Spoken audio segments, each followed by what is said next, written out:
happens. And clearly what he said, لا يحتمل الزمان وإن احتملوا, time sometimes will not bear it, even if the people do. In other words, it just happens, it erupts, and it's fitna. And this is why he was warning the mutarafin, stop oppressing people, because people can only take so much, and then yathurun. But Islam is a regulating mechanism of our nafs al-amara. It's supposed to control the nafs al-amara, right? This is part of Islam. But people say, oh, that you're just the opiate of the masses. So instead of the opiate of religion, let's just give them real opium to bear their troubles. Because it used to be the African American community survived in America through slavery with religion.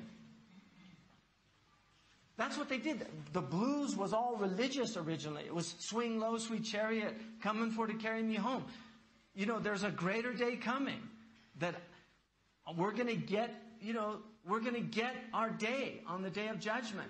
There are African American Muslim tombstones in America with the finger like this of Muslims. We have many, because there were many of them were Muslim. 1/5 of the slaves were Muslim. And they have this. In other words, they died despite being enslaved by people, still believing there's a day of justice. There's the adala, Yawm al-Qiyamah. We believe in Yawm al-Qiyamah. So you might have 60 years of oppression. You're going to have an infinity of justice. And so this is whether you believe or not. This is the real deal. Do you believe this promise or not?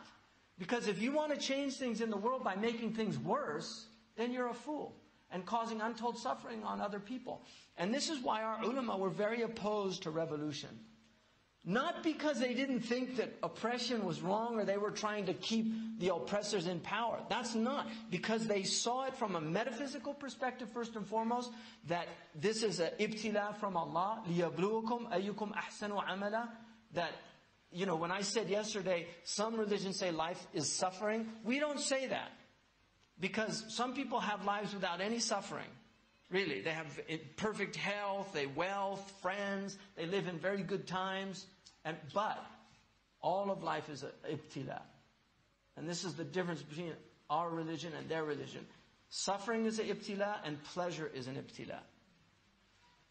They're both ibtila. لِيَبْلُوكُمْ بِالْغِنَى أو بِالْفَقْرِ بِالْمَرَض أو بِالصِّحَّةِ. Health is a tribulation. Because what are you doing with your health?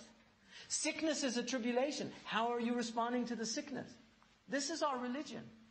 But if you remove metaphysics, if you remove God from the world, then the world makes no sense at all. And then you should fight and just, tear everything down to get your justice if that's what it takes.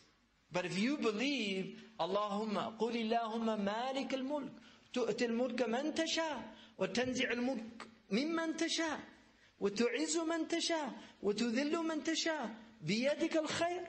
If you believe that, say to them, O Allah, Malik al-Mulk, the one who really possesses all dominion. You give this contingent dominion to whom you please. And you take it away from whom you please. And this is why when there was a revolution in Medina, they asked Malik about it. He said, if the one being revolted against is like Umar ibn Abdul Aziz, then help protect him.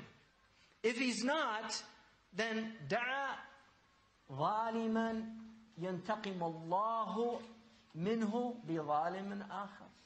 Then let Allah take vengeance on one oppressor with another oppressor.